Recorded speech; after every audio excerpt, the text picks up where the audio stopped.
Orang-orang yang dijauhkan daripada rahmat Allah Subhanahu wa ta'ala. Sering kita membaca surah Al-Fatihah minimalnya 17 kali dalam sehari kalau melihat dari jumlah sholat wajib yang kita lakukan. Kita sering membaca setelah Alhamdulillahi Rabbil Alamin Ar-Rahman Ar-Rahim. Ar-Rahman Ar-Rahim, dua-duanya terkandung sifat rahmat. Bedanya, kalau Ar-Rahman itu rahmat Allah yang terbatas. Kalau Rahim, rahmat Allah yang tidak terbatas. Atau dengan kata lain, Ar-Rahman itu rahmat Allah hanya diberikan di dunia saja. Kalau Ar-Rahim itu rahmat Allah sampai ke akhirat. Makanya ada istilah rahmat Allah itu ada yang sifatnya umum, mencakup semua manusia, mukminnya, kafirnya, hewannya, tumbuhannya, dan begitu seterusnya. Allah Subhanahu wa ta'ala berikan rahmat kepada mereka. Walaupun orang kafir bermaksiat kepada Allah, tetap saja Allah berikan rizki kepada mereka. Padahal Allah kalau mau bisa saja mengazab mereka, tapi Allah biarkan mereka hidup.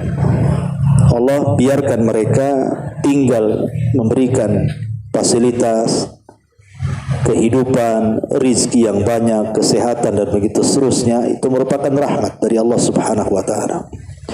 Tetapi rahmat mereka hanya sampai di dunia saja. Tetapi bagi orang-orang yang beriman, rahmat mereka sampai di akhirat. Itulah yang disebut dengan Rahim. Rahimnya Allah hanya khusus diberikan kepada orang-orang yang beriman, tapi rahmat dari Rahman itu bersyirikat antara mukmin dan kafir.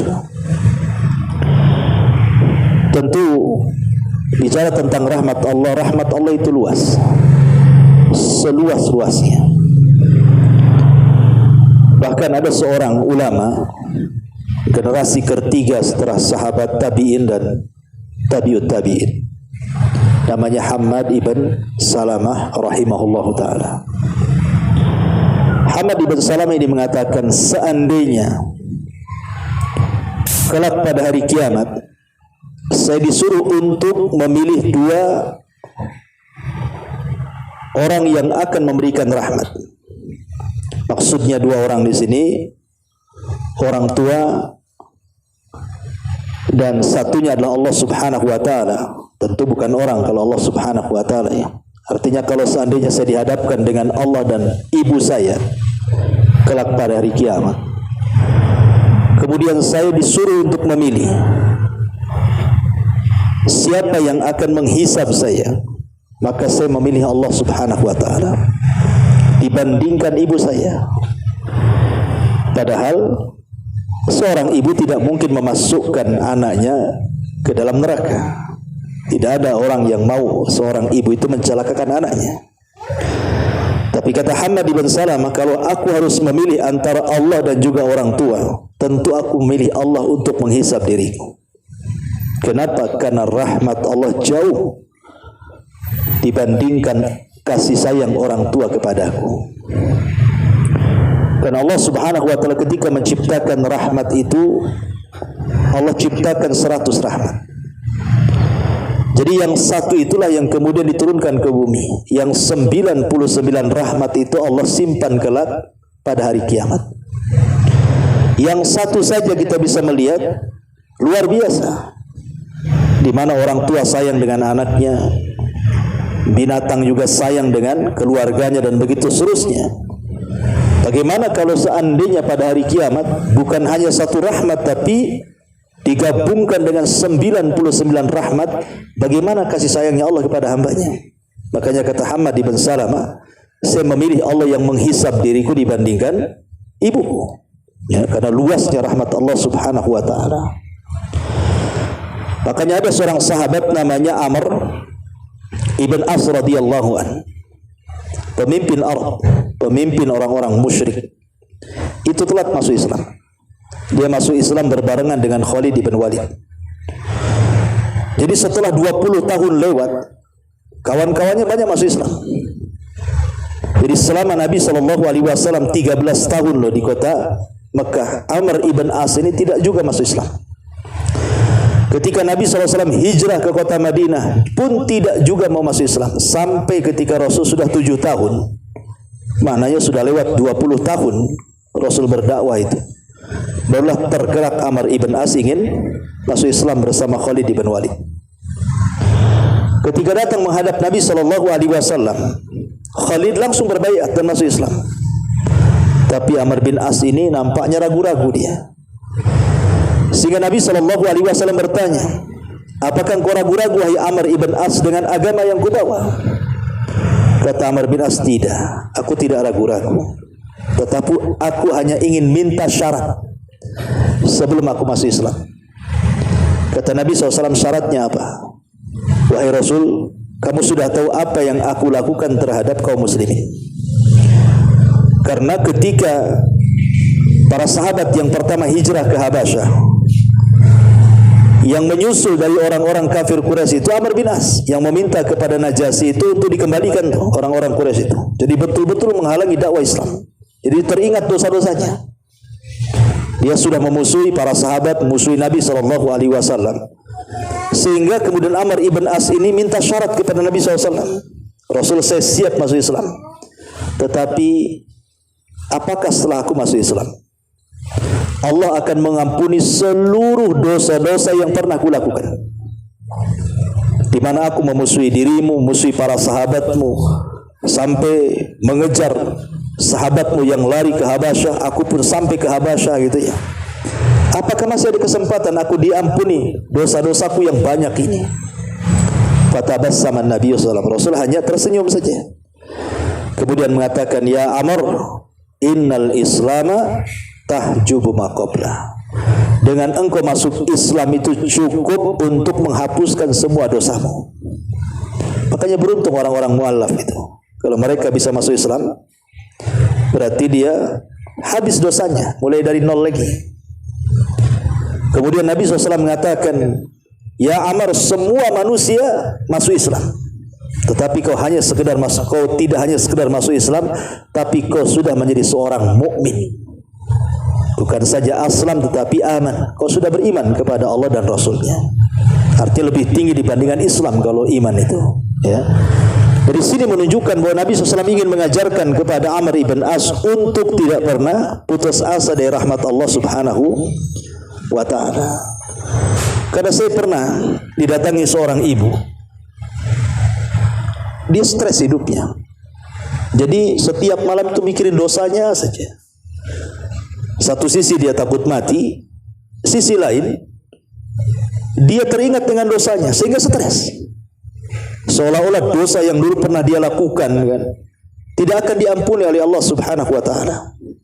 Padahal Allah Subhanahu wa taala berfirman dalam hadis qudsi itu, ya ibna Adam, lau annaka atau lau dhunubuka ananas sama thumma astaghfartani ghafartu laka ala ma kana minka wala ubali.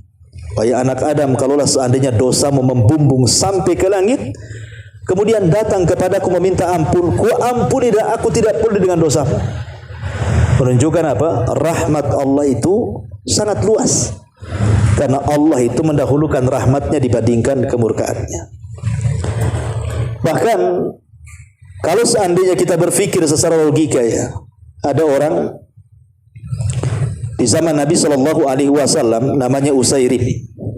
Usairim ini diceritakan oleh Abu Hurairah radhiyallahu an di hadapan para sahabatnya. Maukah aku kasih tahu seseorang yang tidak pernah sujud walaupun satu kali, tidak pernah ruku walaupun satu kali, tapi Allah tempatkan di surga yang paling tinggi.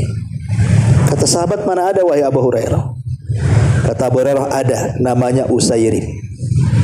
Siapa Usairim ini? Jadi ketika Nabi SAW mengutus Mus'ab ibn Umair untuk berdakwah dari Mekah ke Madinah, dan itulah dai pertama yang dikirim Rasul sebelum Rasul hijrah. Subhanallah, dua kabilah besar Khazraj dan Aus masuk Islam. Lah salah satu tokoh Aus itu adalah Sa'ad ibn Rabi. Dia masuk Islam, Sa'ad ibn Rabi ini. Dengan masuk Islamnya Sa'ad ibn Rabi ini, dia lari ke kaumnya. Kemudian mengatakan, bukankah kalian tahu posisiku di hadapan kalian, wahai orang-orang Aus? Kata orang Aus, ya tentu wahai Sa'ad, engkau pemimpin kami. Kata Sa'ad, kalau begitu masuklah kalian ke dalam Islam. Siapapun yang tidak masuk ke dalam Islam, jangan pernah satu atap dengan aku. Akhirnya karena pemimpin yang meminta, satu kabilah Aus masuk Islam gara-gara Sa'ad ibn Rabi. Makanya saat wafatnya Sa'ad ibn Rabi itu arsy Allah bergoncang. 70.000 malaikat turun mengikuti jenazahnya karena mengislamkan satu kabilah. Jadi satu kabilah Aus masuk Islam kecuali satu orang namanya Usairi, tidak mau dia. Jadi satu kabilah masuk Islam, satu orang pula menolak Islam namanya Usairi. Jadi ketika perang Uhud, Usairim ini ingin terlibat jihad, masalahnya masih kafir. Tujuan dia itu karena melihat kabilahnya ikut jihad. Jadi dia jihad itu hanya ingin membela kabilah saja. Masa satu Aus keluar, aku tidak membela kabilah, apa kata keluarga aku, katanya. Jadi dia keluar. Rasul, libatkan aku dalam jihad. Kata Rasul, tidak, kamu kafir. Ya. Dia datang lagi, Rasul, libatkan aku dalam jihad. Tidak, kau kafir. Lalu apa syaratnya biar aku boleh berjihad? Membantu kabilahku, katanya. Masuklah aku ke dalam Islam, bersyahadat. Ya. Akhirnya Usairim pun karena ingin terlibat membela keluarganya, dia pun bersyahadat, asyhadu an la ilaha illallah wa asyhadu annaka rasulullah. Masuk ke medan tempur, mati syahid.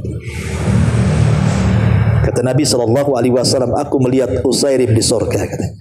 Kata Abu Hurairah, demi Allah, aku tidak pernah melihat orang yang tidak pernah sujud, tidak pernah ruku, tapi masuk surga dengan surga yang tinggi. Kata Abu Hurairah, tahukah kalian siapa? Dialah Usairim.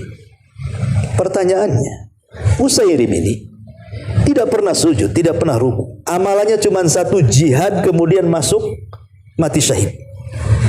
Tetapi Allah Subhanahu wa taala masukkan ia ke dalam surga. Coba bayangkan. Karena Allah sudah buat aturan, siapapun yang masuk surga itu bukan karena amalannya, tapi yang masuk surga itu karena rahmatnya, karena kasih sayang Allah. Allah masukkan kita ke surga itu. Sebagaimana orang masuk neraka itu bukan karena dosanya, tapi karena keadilannya. Karena keadilan Allah Subhanahu wa taala, Allah masukkan orang ke neraka. Sebab kalau Allah memasukkan orang ke dalam neraka karena kezalimannya, nggak ada orang tahan diadab di neraka. Tetapi orang masuk surga itu karena rahmatnya. Makanya sebesar apapun dosa kita, terkadang dengan amalan yang kecil adalah orang dimasukkan ke dalam surga dengan rahmat Allah Azza wa Jalla, kan? Maka di zaman Bani Israel ada orang tidak pernah berbuat dosa, seumur hidupnya nggak pernah maksiat, nggak pernah maksiat sama sekali. 70 tahun dia nggak pernah maksiat. Kita ini nggak bisa, kalau nggak maksiat sehari itu kayaknya nggak sah gitu ya. Ini 70 tahun nggak pernah maksiat, kemudian Allah takdirkan meninggal, mati husnul khotimah. Kemudian dipanggil di pintu surga orang ini. Kemudian Allah katakan, udkhulul jannah bi rahmati, masuk kau ke dalam surga dengan rahmatku, kata Allah. Kata anak muda Bani Israel mengatakan, oh tidak, aku tidak mau. Aku ingin masuk surga karena amalanku. Kalau kau masukkan surga orang yang bermaksiat, kemudian tobat, kau terima tobatnya, kau masukkan ke surga, wajar dia masuk surga karena rahmatmu. Tapi aku kan tidak pernah maksiat, hidupku beribadah kepadamu. Aku ingin masuk surga karena amalanku, bukan karena rahmatmu ya Rabb. Kata Allah, baik, kalau begitu hitung pahalamu yang 70 tahun itu. Akhirnya dihitung pahalanya. Rupanya pahala selama 70 tahun dia beribadah tidak sebanding dengan nikmat penglihatan yang Allah berikan kepadanya. Akhirnya dia ketakutan karena takut tidak masuk surga. Terpaksa dia mengatakan, ya Rabb, kalau gitu adkhilnil jannah bi rahmatika, masukkanlah aku dengan rahmatmu, katanya. Ya kan? Jadi semua orang itu butuh rahmat Allah, kasih sayangnya. Kita ini butuh kasih sayang Allah Azza wa Jalla. Makanya setiap hari kita diajarkan mengucapkan salam. Coba, apa sih fungsi salam itu? Assalamualaikum. Kemudian dijawab waalaikumsalam warahmatullahi wabarakatuh. Di situ ada doa rahmat. Karena kita ini butuh kasih sayang Allah Subhanahu wa taala. Masalahnya ma'asyiral muslimin wal muslimat rahimani wa rahimakumullah, ada pula orang-orang yang dijauhkan dari rahmat Allah. Dan lawan rahmat itu apa? Laknat. Jadi rahmat itu didekatkan ke surga, rahmat itu didekatkan ke laknat itu didekatkan ke neraka. Jadi ada orang-orang itu yang justru dijauhkan daripada rahmat, didekatkan pula dari laknat Allah Azza wa Jalla. Lah inilah yang kita akan bahas, siapa orang-orang ini yang justru tidak mendapatkan rahmat Allah, malah diancam dengan laknat Allah Subhanahu wa taala. Ma'asyiral muslimin wal muslimat rahimani wa rahimakumullah. Hadis yang pertama, Nabi sallallahu alaihi wasallam bersabda, la'anallahu man dzabaha li ghairillah wa la'anallahu man awa muhditsah wa la'anallahu man la'ana walidayhi wa la'anallahu man ghayyara manaral ardi. Allah melaknat, artinya Allah menjauhkan rahmat. Dari siapa? Yang pertama, orang yang menyembelih bukan karena Allah Subhanahu wa taala. Orang yang menyembelih bukan karena Allah Subhanahu wa taala. Seperti umpamanya ma'ruf di negeri kita kan, menyembelih untuk pantai Laut Selatan, kadang-kadang kan ada tuh acara-acara larungan, disembelih satu ekor sapi kemudian kepalanya dilempar untuk Nyi Roro Kidul gitu ya. Itu menyembelih bukan karena Allah. Ya, atau zaman dulu kita sering mendengar ada orang yang naruh sesajen di pohon-pohon, ya kan, di gua-gua, di tempat-tempat keramat. Itu menyembelih bukan karena Allah Azza wa Jalla. Allah melaknat orang yang seperti ini. Ya, menyembelih bukan karena Allah Subhanahu wa taala. Makanya aturan penyembelihan dalam Islam itu, pertama menyembelih membaca basmalah dan sesuai dengan syar'i. Yang kedua diniatkan kepada Allah. Bukan hanya menyembelihnya saja baca basmalah, tapi niatnya juga karena Allah. Karena terkadang orang-orang yang melempar kepala kerbau ke lautan itu, terkadang ketika menyembelih baca basmalah dia, tetapi rupanya tujuannya bukan karena Allah, rupanya untuk penghuni Laut Selatan pula, atau penghuni lumpur lapindo. Dulu saya dengar ada kambing dilempar ke lumpur lapindo itu. Entah apa maksudnya gitu kan. Atau untuk supaya gunung tidak meletus, sudah ditaruh pula kepala kambing, meletus juga pula gunung. Berarti tak terima sama jinnya. Ya. Intinya bahwa menyembelih bukan karena Allah, orang ini dijauhkan dari rahmat. Ini yang pertama. Yang kedua, man awa muhditsah, orang yang melindungi orang jahat. Nah, ini hati-hati para pengacara, biasanya lawyer-lawyer ini sudah tahu kliennya ini orang jahat, ya kan, yang tidak bisa dilindungi, malah mati-matian karena uang supaya dia bebas. Jelas-jelas dia pembunuh umpamanya kan, jelas-jelas dia salah, masih dibela-bela supaya dia bebas. Naudzubillah, ini masuk pada awa muhditsah, melindungi orang jahat. Allah laknat orang kayak gini. Ya. Kemudian yang ketiga, Allah laknat man la'ana walidayhi. Allah laknat orang-orang yang melaknat kedua orang tuanya. Kok bisa anak melaknat kedua orang tuanya? Saya kira nggak ada lah anak melaknat orang tuanya.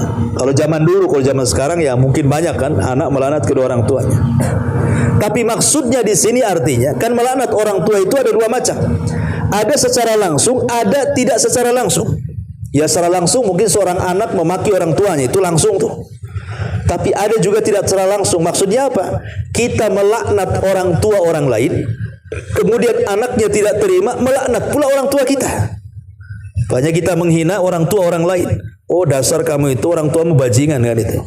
Nanti anaknya marah, oh orang tuamu kurang lebih juga bajingan. Nah, itu akhirnya apa? Memang kita tidak melaknat orang tua kita, tapi gara-gara kita orang tua, orang itu melaknat orang tua kita kan. Itulah orang seperti ini kata Rasulullah, la'anallahu man la'ana walidayhi. Ya, Allah melaknat orang yang mencela kedua orang tuanya. Kemudian yang terakhir, la'anallahu man ghayyara manaral arda. Allah melaknat orang-orang yang menggeser-geser patok tanah itu. Itu banyak di masyarakat tuh. Ya, kadang-kadang di pematang sawah, dicangkul-cangkul, jalannya jadi sempit kan gitu ya. Atau umpamanya di kebun, kadang-kadang patoknya sudah jelas pohon mangga, digeser pula ke pohon duren gitu ya. Kan banyak di masyarakat ini rebutan lahan. 1 jengkal saja kata Rasulullah itu akan diikatkan di lehernya 7 lapis ke bumi. Macam mana yang mengambil tanah orang 1 hektar coba? Ya, atau 1 kapling lah kan itu ya. Ini 1 jengkal saja cukup untuk dikalungkan di lehernya pada hari kiamat 7 lapis ke bawah tuh. 1 jengkal. Nah, itu kan nggak banyak. Iya nggak banyak. Coba digali sampai 7 lapis tuh. Nah, berapa truk tuh tanahnya tuh? Ya. Gimana 1 kapling? Gimana 1 hektar kan itu? Naudzubillah. Maka ini juga termasuk orang-orang yang dijauhkan dari rahmat Allah dan didekatkan dengan laknat Allah Azza wa Jalla. Ini hadis yang pertama. Hadis yang kedua, Nabi SAW mengatakan la'anallahul wasilat wal mustawsilat wal washimat wal mustawshimat wal mutanammisat wal mutafallijat lil husni al mughayyirat li khalqillah. Kata Nabi SAW, Allah melaknat wanita-wanita yang menyambung rambut. Coba sekarang kan banyak tuh. Kadang-kadang datang ke salon, biar indah rambutnya disambung-sambung lah rambut itu kan. Nah, kalau zaman dulu mungkin potongan-potongan rambut tuh masih berharga ya. Zaman dulu kan dijual tuh potongan rambut. Tuh apa biasanya tuh gelung biasanya. Allah melaknat. Ya sinden-sinden biasanya kan ditaruh gelung-gelung palsu itu. Di sini Allah katakan Allah melaknat orang-orang yang menyambung rambut.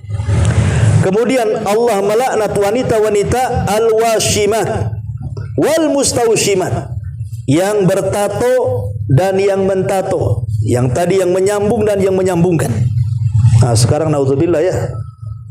Dulu biasanya orang-orang Cina itu yang bertato. Sekarang Cina tak bertato, orang kita pula bertato-tato semua. Ya. Kadang-kadang sudah hitam, bertato hitam lagi. Tak nampak tatonya. Jadi naudzubillah, macam-macam tato sekarang ya, dari kepala sampai kaki. Naudzubillah, Allah melaknat orang-orang yang ditato dan yang mentato, dua-duanya dilaknat. Kemudian wal mutanammisat, yang cukur-cukur alis itu. Kalau laki-laki jarang lah cukur alis kan. Perempuan biasa cukur alis itu. Ngapain dicukur alis coba? Kadang-kadang dikasih spidol, spidolnya pula tak permanen, kena hujan habis lah kan itu. Malu dia. Nah, jadi jangan cukur alis. Mutanammisat dilaknat oleh Allah Subhanahu wa taala.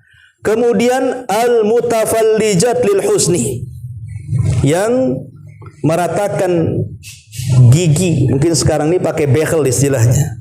Ya. Kalau tujuan di bekel itu hanya untuk umpamanya kesehatan gigi, karena giginya jarang, kalau makan nasi asik loncat dari lubang itu, ya kan? Itu nggak apa-apa, karena manusia itu umumnya nggak seperti itu giginya. Berarti kalau jarang-jarang berarti ada masalah. Kalau ingin dirapatkan karena sebuah kesehatan tidak apa-apa. Tapi kalau tujuannya hanya untuk kecantikan saja, dilaknat dalam hadis ini. Al-mutafallijat lil husni. Kalau meratakan gigi hanya untuk kecantikan, dilaknat, tidak boleh. Kenapa? Karena al-mughayyirat li khalqillah, itu bagian daripada merubah ciptaan Allah Subhanahu wa taala. Ini sudah banyak. Nah, ini sudah memang di zaman sekarang ini banyak orang-orang yang dulu kan nggak pernah terkenal. Mana ada kenal orang behel dulu kan? Nggak ada kan? Naruh kawat di gigi zaman dulu mana ada? Ya, zaman sekarang masya Allah, ya pakai kawat, kawat dari mana tuh? Taruh di gigi itu. Tapi yang jelas bahwa ini juga orang-orang yang dijauhkan daripada rahmat dan didekatkan dengan laknat Allah Subhanahu wa taala. Kemudian hadis yang ketiga, Nabi juga bersabda dalam sebuah hadis, la'anallahu akilar riba wa mukilahu wa syahidaihi wa katibaihi kulluhum sawa indallah.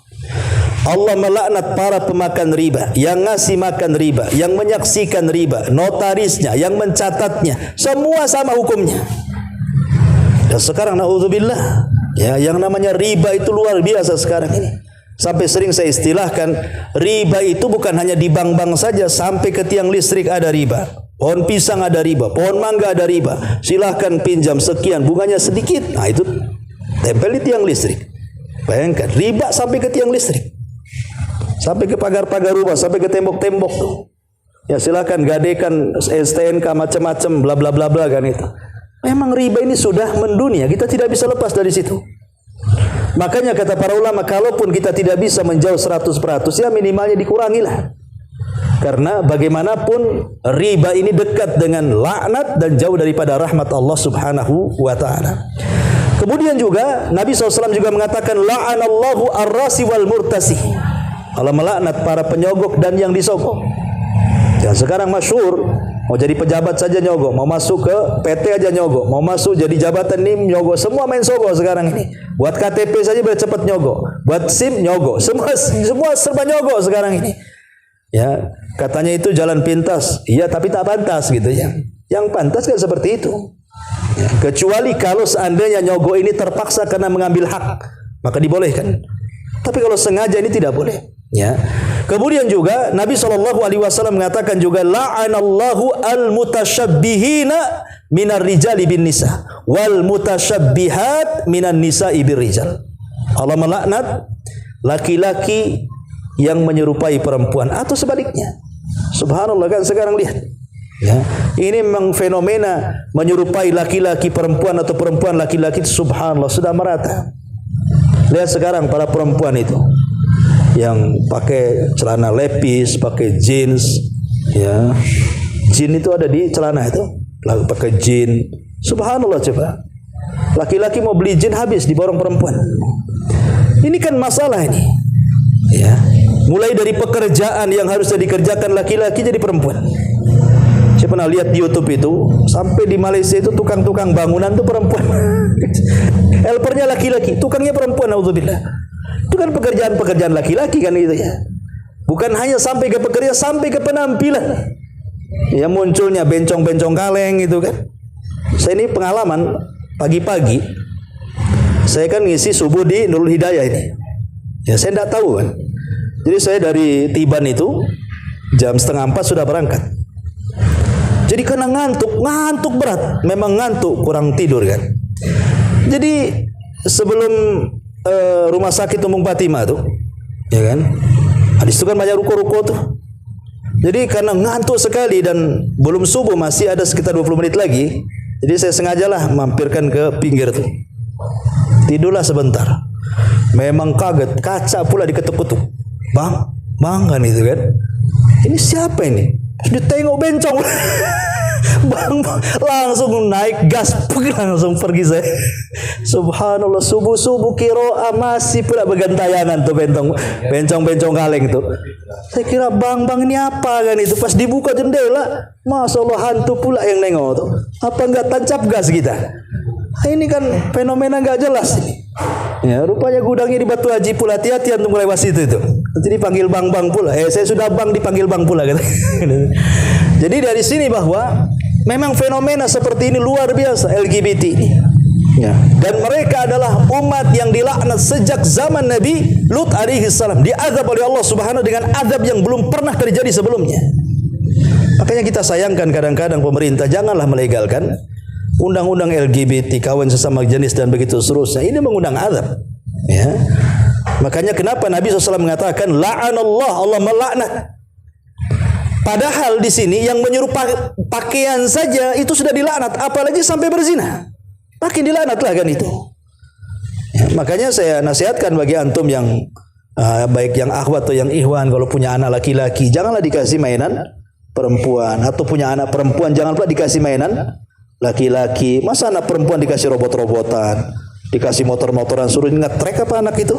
Ya kasihlah. Ya, tugas perempuan apa? Ya dibelikan alat-alat dapur, kan itu main-main alat dapur. Supaya dia terbiasa dengan mainan perempuan. Karena salah satu kenapa kemudian berubahnya tabiat laki-laki menjadi perempuan atau sebaliknya, ini karena pendidikan dari awal salah. Kalau sudah punya anak laki-laki kecil itu ya kasih mainan laki-laki, kalau perempuan kasih mainan perempuan. Kasih baju laki-laki, yang kasih baju perempuan, jangan pula kasih baju perempuan. Jadilah di LGBT nanti. Nah, jadi itu juga salah satu kelompok-kelompok yang dilaknat oleh Allah Subhanahu wa taala, dan banyak lagi orang-orang yang dijauhkan dari rahmat dan juga didekatkan dengan laknat Allah Subhanahu wa taala. Wallahu alam.